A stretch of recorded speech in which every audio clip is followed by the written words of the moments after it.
नमस्कार, मी डॉक्टर राजन पाटील.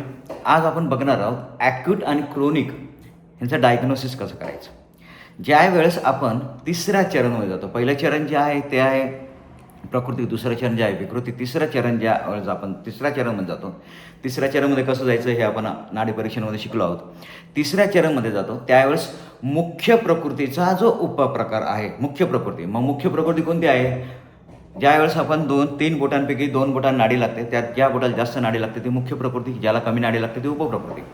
मग मुख्य प्रकृती जर समजा पित्त असेल, मग पित्ताचा जो मुख्य प्रकृती आहे त्याचा उपप्रकार आपण तिसऱ्या चरणमध्ये शोधतो. मग तिसऱ्या चरण ज्यावेळेस आपण जातो त्यावेळेस तिसऱ्या चरणमध्ये मुख्य प्रकृती पित्ताचा कुठला 5वा उपप्रकार, 5 जे उपप्रकार आहे त्याच्यामध्ये कुठला तरी आपण एक शोधणार. तो जो आहे तो क्रोनिक आजार आहे. बरेचसे लोक असं असतात ज्यांना 10-10 वर्षापासून 15 वर्षापासून ॲसिडिटी होत असते, 15 वर्षांपासून सर्दी खोकला आहे, खोकला जात नाही, खूप असे आजार असतात. म्हणजे वात वाढला आहे, संधिवात वगैरे आहे, वात वाढलेला आहे, पित्त वाढलेला आहे, कफ वाढलेला आहे, ही त्यांची मुख्य प्रकृती आहे. 8-10 वर्षापासून त्यांना त्या रिलेटेड त्रास आहे. परंतु त्या मुख्य प्रकृतीनंतर उपप्रकृती जी आहे ती उपप्रकृतीमध्येच काही आजार जे आहेत त्या उपप्रकृतीमुळे निर्माण होत असतात. मग हे निर्माण होणारे जे आजार आहेत तो आहे ॲक्यूट आजार.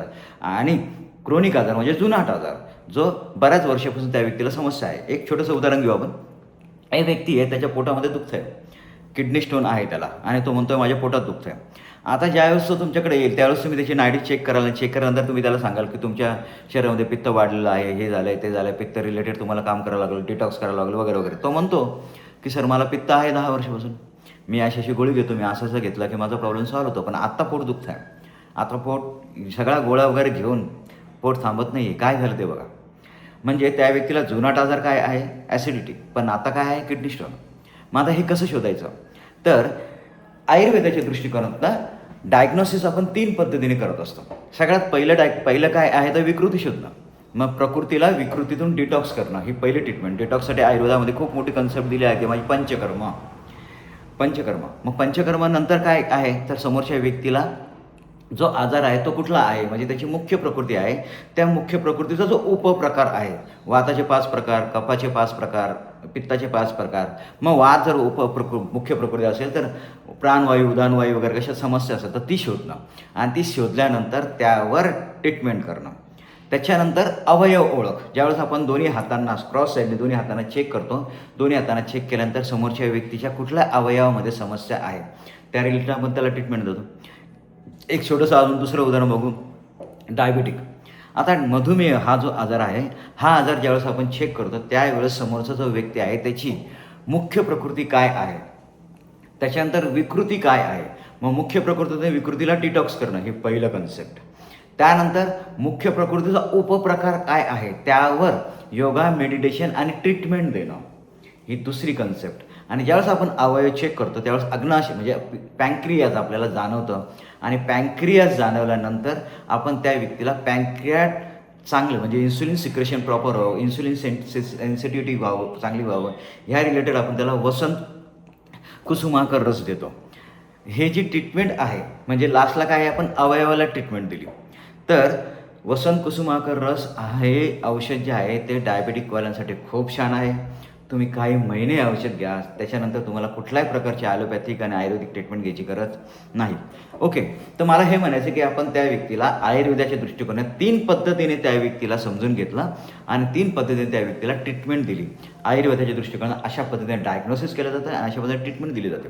परत एकदा बोलतो, सगळ्यात पहिलं काय आहे? प्रकृती विकृती शोधणं, विकृतीला डिटॉक्स करणं. दुसरं काय आहे? तो मुख्य प्रकृती उपप्रकृती म्हणजे क्रोनिक आणि ॲक्यूटचा मुख्य प्रकृतीचा उपप्रकार शोधणं आणि उपप्रकृतीचा उपप्रकार शोधणं, त्या रिलेटेड ट्रीटमेंट देणं. आणि तिसरं काय आहे? अवयव समजून घेऊन त्या व्यक्तीला ट्रीटमेंट देणं. परंतु आता ही जी ट्रीटमेंट दिली जाते ना त्याच्यामध्ये मुख्य पार्ट जो आहे ना तो मुख्य पार्ट कसला आहे? TVS-FCRT. ज्या वेळेस एखाद्या व्यक्तीमध्ये TVS-FCRTमध्ये एक समस्या असेल त्या व्यक्तीला शारीरिक समस्या असते. एखाद्या व्यक्तीमध्ये TVS-FCRTमध्ये 2 समस्या असेल त्या व्यक्तीला शारीरिक आणि मानसिक समस्या असते. आणि एखाद्या कुठलाही व्यक्ती कितीही जुना आजार जरी असेल तरी समोरच्या व्यक्तीमध्ये TVS-FCRTमध्ये जास्तीत जास्त 3 प्रकारच्या समस्या असतात, 4थी समस्या येत नाही. 1 असेल तर शारीरिक आजार, 2 असेल तर मानसिक आजार, 3 असेल तर आजार 5 ते 6 वर्ष जुना आजार आहे. अशा पद्धतीने आपण समोरच्या व्यक्तीला डायग्नोसिस करू शकतो. आजचा होमवर्क काय आहे? तर आजचा होमवर्क आहे की कमीत कमी 10 लोकांची नाडी चेक करून आपल्याला प्रकृती, विकृती, मुख्य प्रकृती, उपप्रकृतीचे 5-5 उपप्रकार ते शोधणं आणि अवयव ओळख शोधणं. हे अवयव ओळख शोधत असताना आपल्याला पहिल्या चरणमध्ये TVS, SSFC-RT हे शोधणं. अशा पद्धतीने आपल्याला सिक्वेन्स वाईज 4 पद्धतीने समोरच्या व्यक्तीचं डायग्नोसिस करायचं आहे. हे डायग्नोसिस करायचं आहे. डायग्नोसिस केल्यानंतर समोर ग्रुपला मला रिप्लाय द्यायचा आहे. हा रिप्लाय ज्यावेळेस मला जास्तीत जास्त लोकांचा येईल तरच याच्यापुढे होमवर्क ग्रुपवर टाकला जाईल. धन्यवाद. नमस्कार.